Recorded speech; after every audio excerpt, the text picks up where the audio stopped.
morning and welcome back to a new lesson. Today we are going to begin a series of lessons or lectures on figures of speech. Figures of speech are often used in speaking and also in literature to create an impression, to make the writing and the speeches very effective, very impressive. There will be 4 lessons on figures of speech. Each lesson will be of a duration of, say, maximum 30 minutes. Shall we begin? Okay. The first is alliteration. What is alliteration? This is the repetition of a consonant sound in successive words in a line or in a verse. Okay. Look at this one. Sally sells seashells. Walter wondered where Winnie was. Nick needed notebooks. Fred fried frogs. You see in all these lines. Sally sells seashells on the seashore. It goes on like that. Or take another example which is not given here. Peter Piper picked a peck of pickled pepper. With the consonant sounds of P. Here S. Say successive words begin with the same consonant sound.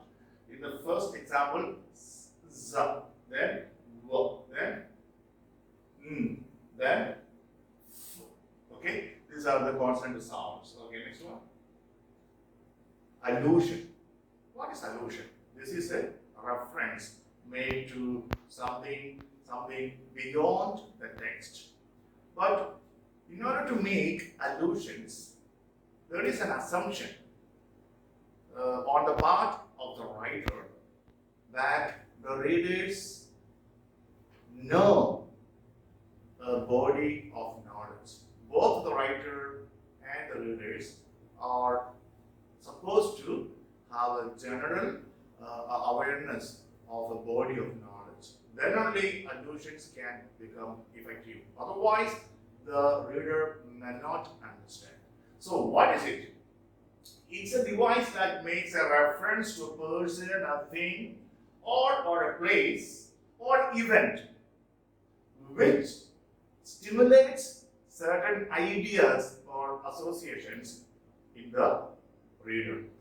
When a reference, an allusion is found or seen, suddenly a set of ideas float in the mind of the readers.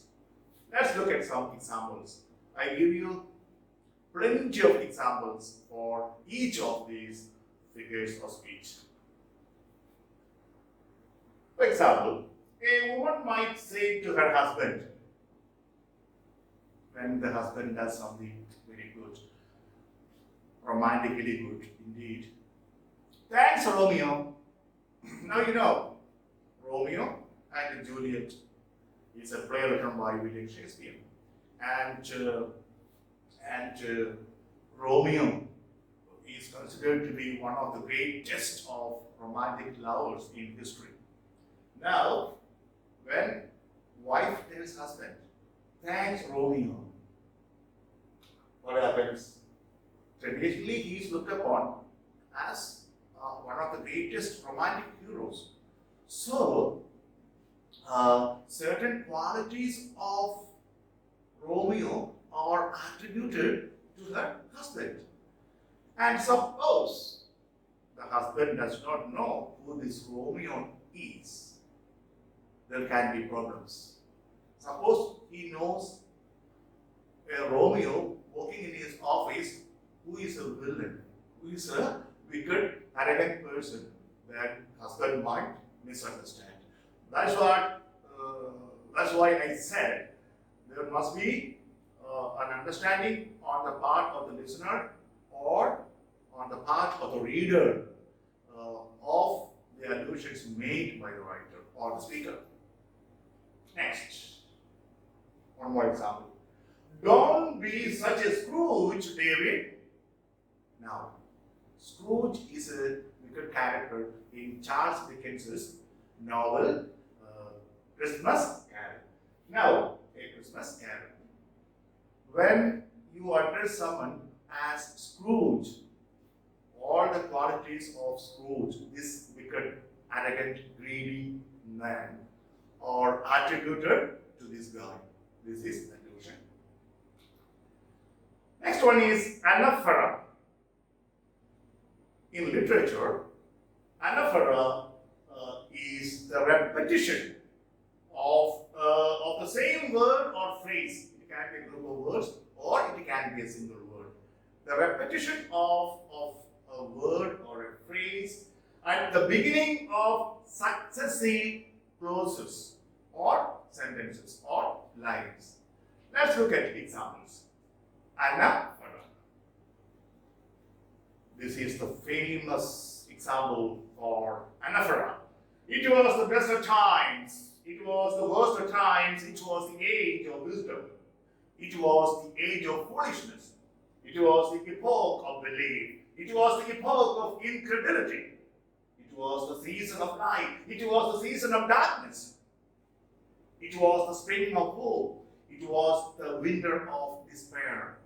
Where is this from? In many exams they ask. Opening lines of Charles Dickens's famous novel, A Tale of Two Cities. Sometimes questions are asked, what are these two cities mentioned in Charles Dickens's novel, A Tale of Two Cities? London and Paris. We will see that novel later. Here you see a phrase. It was the. It was the. Everywhere the same words are repeated at the beginning of the successive clauses. This is anaphora. More examples. I came, I saw, I conquered. Here already single word. I. See? I came, I saw, I conquered. Next. Mad world, mad kings, mad composition. The word repeated is mad. Okay, at the beginning of successive clauses. Next. We laughed, we loved, we sang. With malice toward none, with charity for all, with firmness in the right. Very easy. We shall not flag or fail. We shall go on to the end. Here, we shall. So, a phrase, two words. A group of words. Every single day you let me down. Every single day you make me mad. Every single day you do such silly things. See, every single day. These words are repeated at the beginning of each of the following sentences. Next, let us see epiphora, or this is also known as epistrophe. Epiphora or epistrophe. Remember, in the exam they may ask epiphora, not epistrophe. So you must understand both are the same. What is this? It is the repetition of the same word or phrase. Phrase means a group of words at the end of successive clauses or verse lines or sentences. Now, this is the opposite of what we have just seen. Okay? Epiphora is the opposite of. We shall go back and see. Anaphora. Epiphora is the opposite of anaphora. Anaphora begins with the same word or words. Epiphora ends with the same word or words. I just got back to show you that. Remember. I am an Indian. The clause ends with an Indian. He is an Indian. Ends with an Indian. And everybody here is an Indian. Is the example. Next one. I want pizza. He wants pizza. We shall want pizza. So all these things are ending. Okay. Okay. Next one. Be nice to my friends. My friends. The sentence ends with my friends. Leave them alone. They are my friends. Next. And get away from my friends. Okay. This is epistrophe. The rebel dresses in fantastic clothes. When everybody wears fantastic clothes, the rebel dresses soberly. Again, ending with the same phrases. I want the best, and we need the best, and we deserve the best. Ending with the same group of words. Okay. The next one is quite important. It is pronounced as antenaclasis. Antenaclasis. Antenaclasis.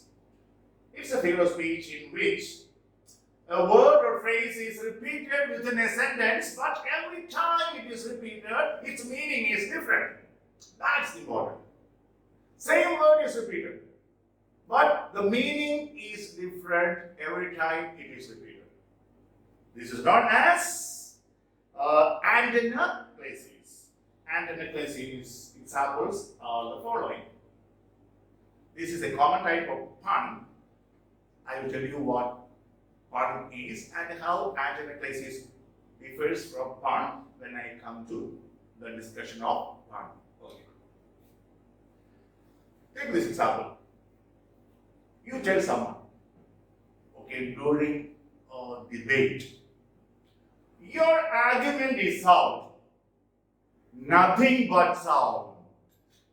Now here, the meaning of sound in the first place is rational, reasonable, good, okay, convincing.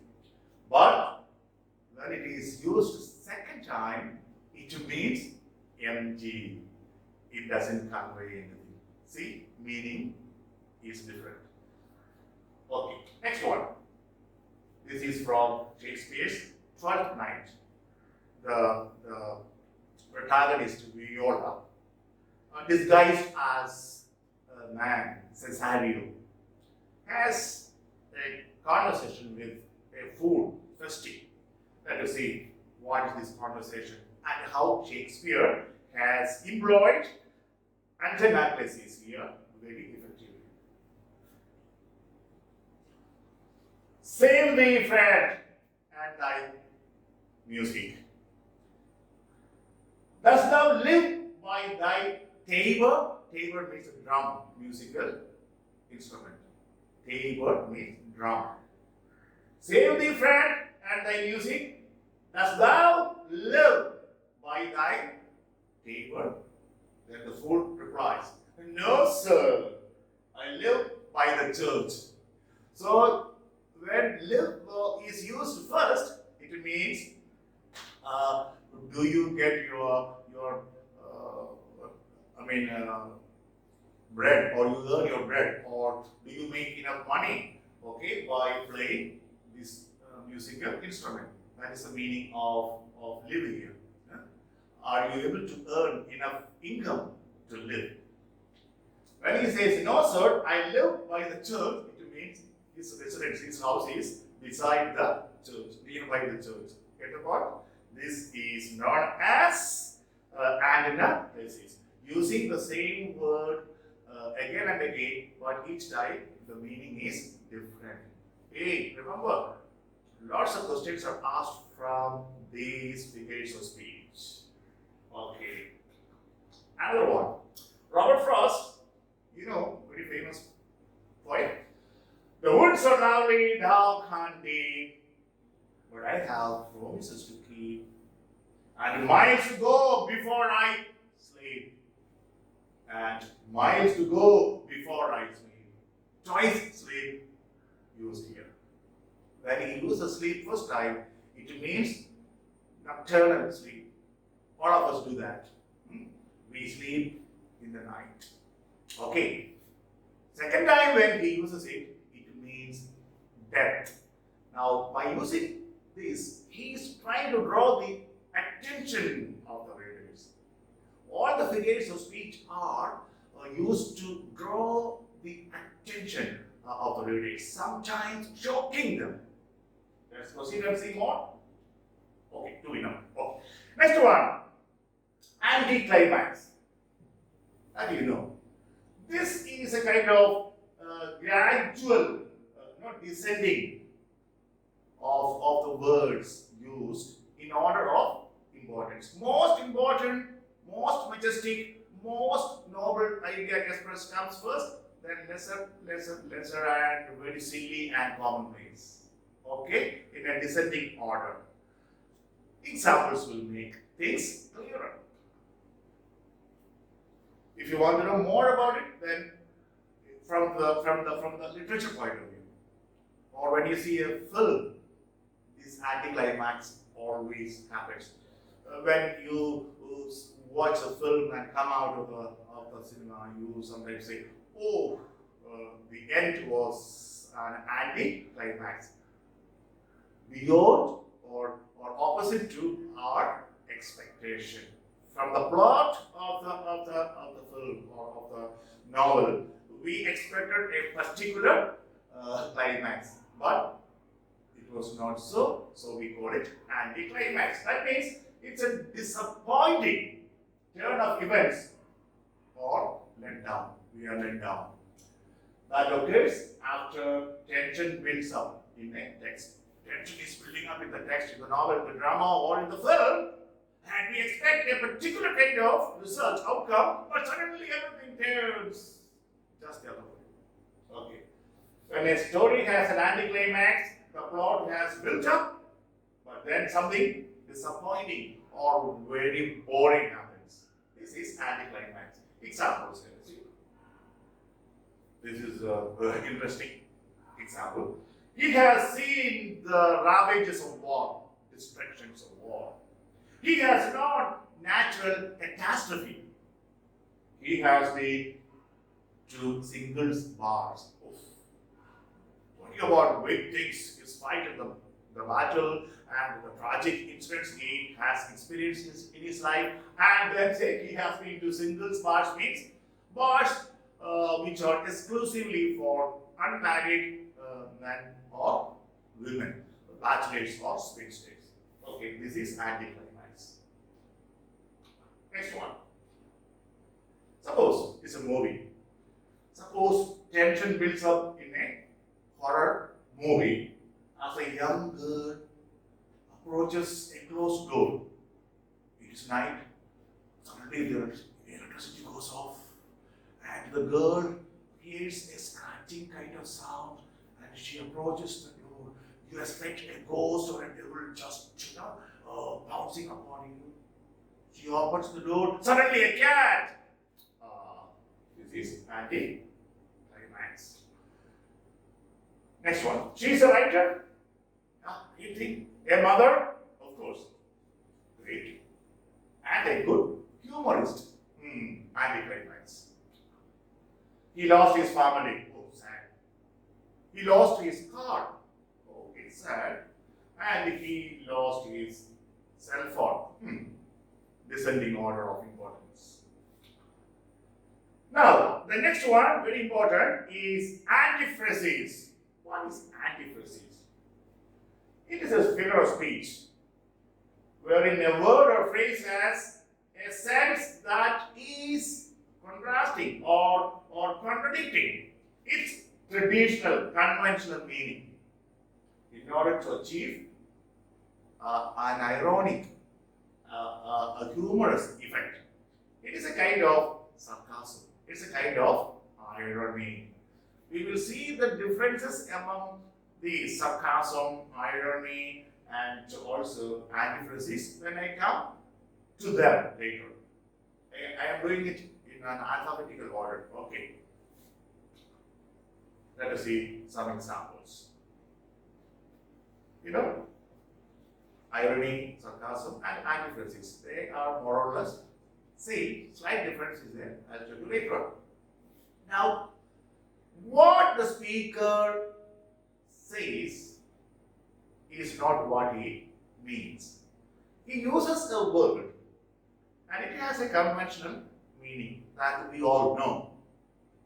But in the context, that word means something else. That's irony. That's a kind of sarcasm. Now let's add differences. Let us see now.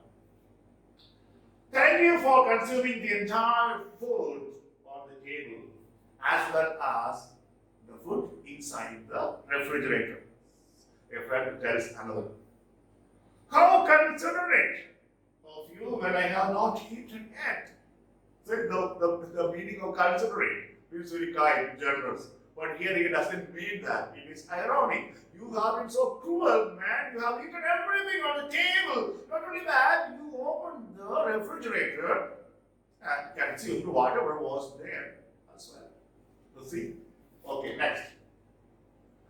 You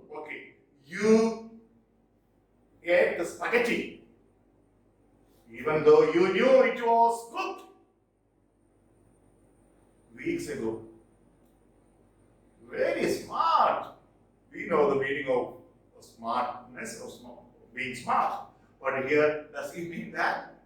Not the meaning of, the traditional meaning of what is smart.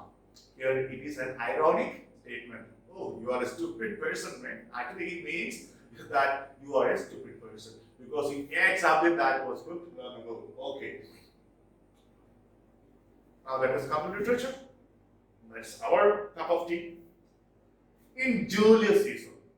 Have you read that play? Some of you may have. At least you know the summary. But you must read all the original text.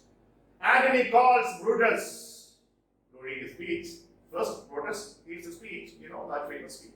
And then Antony delivers his classical speech.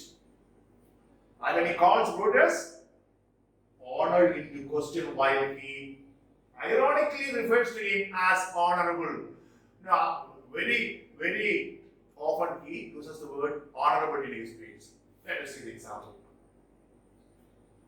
This is a part of his speech. When that the poor have died, Caesar hath wept.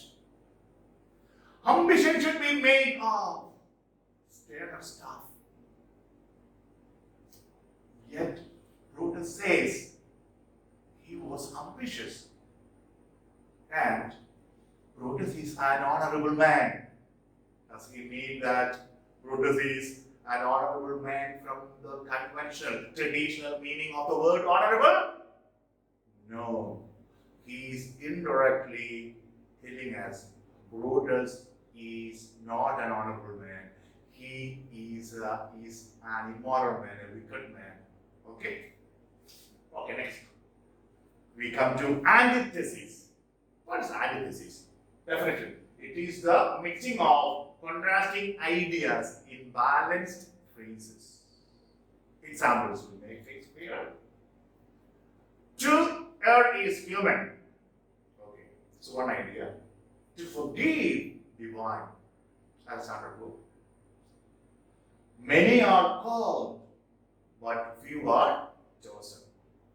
Opposing ideas are presented in a balancing way. Man proposes, God disposes. Give every man thy ear, but few thy voice. I think it's from Shakespeare. Love is an ideal thing. Marriage is a real thing.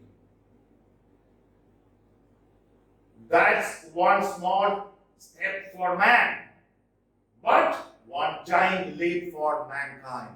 Who said it? Neil Armstrong.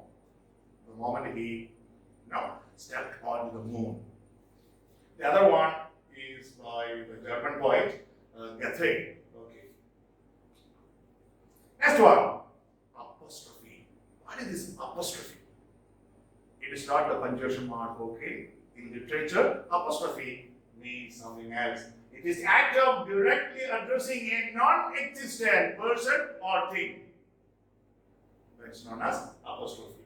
Let us look at some examples from literature.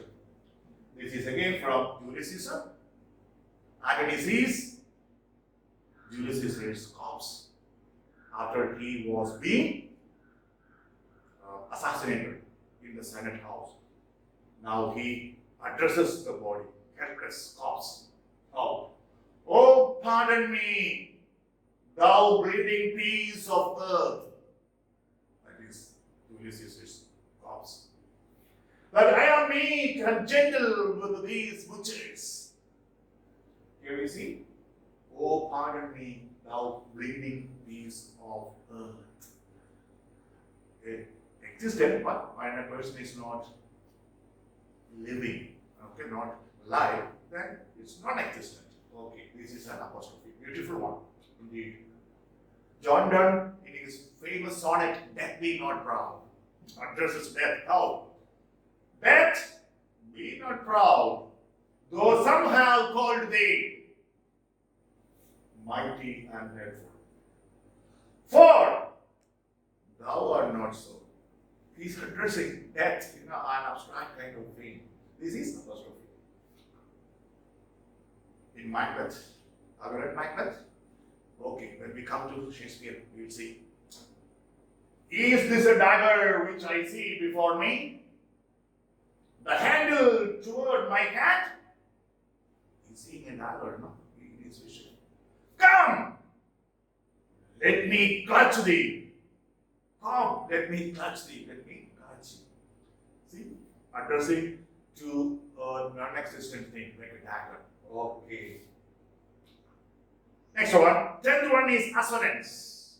What is assonance? Very important. Okay. All these figures of speech are important. Can be asked in different exams. I don't know whether all of you are familiar with all of these figures of speech, or at least some, I'm sure you are familiar. If you are not familiar, we are going to discuss. We are not going to leave any stone unturned with regard to figures of speech. We are going to look at all of them. Just 2 weeks ago, University of Hyderabad conducted exam, and 1 or 2 figures of speech were asked. Okay, I'll send that question paper to you as soon as possible. Next one. It is the repetition of vowel sounds that are close together in a line. Say, it is a repetition of vowel sounds in words that are close together in a sentence or in a line. They need not be, successive words. These assonance may not happen in successive words, but words close together. First word may have one sound, second may not have the same one, but third word may have. That's why we say it is the repetition of vowel sounds in successive words that are close together in a sentence or in a line. Okay. Examples will make things clear. I'll give you, that's my habit, as many examples as possible. Just defining something and leaving it at that will not create any kind of knowledge in you about the topics being discussed. Okay. For the rare and radiant maiden whom the angels named. See, here, this is called diphthong sounds in phonetics. Do you know phonetics? How many sounds are there? IPA, International Phonetic Alphabet, 44. Okay, 24 consonants. Okay, 12 vowels and 8 diphthongs. So 44. Now, this is rare. L, not A. Rare. That's why that we don't come there. For the rare and ray, E-I, A, diphthong sound. Radiant, maiden, again A, diphthong sound. Name, A, diphthong sound. This is assonance. Okay. And what? Therefore, all seasons shall be sweet to the E sound. E sound. Okay, assonance. Okay, uncertain rustling of each purple curtain. Now here, and sir, then per, then See, these are called assonance. She seems to beam rays of sunshine with her eyes of green. Seems, be, then green. See, E sound, vowel sound. Again, there are some creeps who I wouldn't meet if you paid me heap of cash. There are some creeps, who I wouldn't meet if you paid me a heap of cash. It's very easy because examples, please note the examples, they are famous. Sometimes same can come in the exam. Last year it happened. Same examples discussed here came in the examples. Okay. Okay, I wish there was a way to make her state similar feelings to here change. Another vowel sound. Those of my soul. Like those soul. Like go. That's the point. So the first one, where may stay. Okay. Next. That is the end. Next is goodbye to you. So I think I have taken only 25 minutes. We will have 3 more such lessons. Short.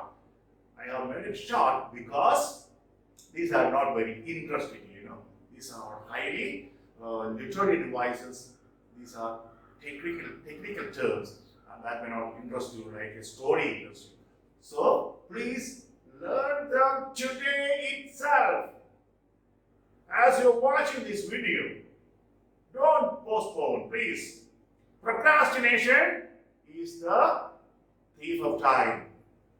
And remember, as you're preparing for your entrance examinations, all good things come to people who wait patiently.